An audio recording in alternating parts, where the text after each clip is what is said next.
കാരണം എന്താ പറയുക, നമ്മൾ സങ്കടപ്പെട്ടിരുന്നുകൊണ്ട് ജീവിതത്തിൽ ഒരു നേട്ടം ഉണ്ടാവില്ല. നമ്മളെ കൂടെ സങ്കടപ്പെടാൻ അധികാരം ഉണ്ടാവില്ലല്ലോ. ഇല്ല. കാരണം ഇപ്പോൾ എപ്പോഴും നിങ്ങളെ കാണുമ്പോൾ സങ്കടമാണെങ്കിൽ ഇപ്പോൾ നിങ്ങൾ ചിരിച്ച് ഇൻ്റർവ്യൂ ചെയ്യുന്നതുകൊണ്ടാണ് നിങ്ങളെ ഇൻ്റർവ്യൂ ഞാൻ കാണുന്നത്. അതെ. എപ്പോഴും ഒരു സാഡായിട്ടിരിക്കുന്ന ഒരാളാണെങ്കിൽ ഞാൻ ഒരു പക്ഷേ നിങ്ങളുടെ അടുത്ത് വരില്ല. അല്ലേ? അതെ. അങ്ങനെയല്ലേ? True, true. കാരണം നമ്മൾ ഒരാളെ കണ്ടാൽ പറയും അവൻ്റെ അടുത്ത് പോയാൽ അവൻ്റെ സങ്കടം എങ്ങനെയുണ്ട്. ആകെ ഡെസ്പാണ്.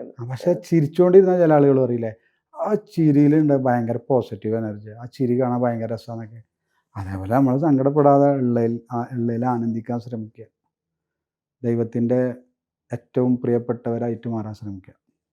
ഒരു പാട്ട് ഇപ്പോ ഹന്നമോൾക്ക് വേണ്ടി പാടാൻ പറഞ്ഞ ഏത് പാട്ടാ പാടുക? കാണാൻ എന്നെക്കാളേറെ മുഞ്ചുള്ളോള്, എന്നാൽ എന്നെക്കാളെന്നെ പ്രേമിച്ചോള്, കൽവിൻ തെക്കേ അറ്റത്താണെന്നും ഇവള്, കാണാനും മാലാക.